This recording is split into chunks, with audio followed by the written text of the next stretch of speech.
नमस्कार मंडळी, वचन दिले तू मला या मालिकेच्या आजच्या पुढील भागात आपल्याला असं पाहायला मिळालं। आता जो शौर्य आहे तो त्याच्या वडिलांना बोलत असतो, बाप्पा चला ना तुम्ही माझ्यासाठी।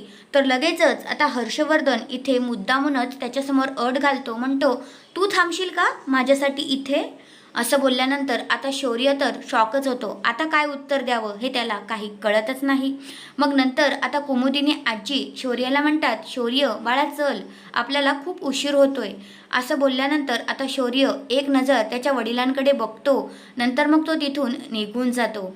दुसऱ्या बाजूला आता ऊर्जाची आई ऊर्जाला समजावत असते, म्हणत असते, बघ ऊर्जा, तुझं आणि त्या शौर्याचं मी तर लग्न लावून देणार आहे, पण एक गोष्ट तू लक्षात ठेव, त्या घरातली माणसं तुला जोवर स्वीकारत नाहीत आणि खास करून तो हर्षवर्धन तुला स्वीकारत नाही तोवर मी तुझी पाठवणी करणार नाही आणि तू तोपर्यंत इकडे माहेरीच राहायचं, तू शौर्याच्या घरी जायचं नाही। आणि आता इथे पूर्वाने तर खूप बेकार अट घातलेली असते। तर हा आहे आजचा पुढील भाग। तुम्हाला कसा वाटला ते कमेंट करून नक्कीच सांगा आणि अशाच मालिकेंच्या अपडेटसाठी माझ्या चॅनलला नक्की सबस्क्राईब करा। धन्यवाद।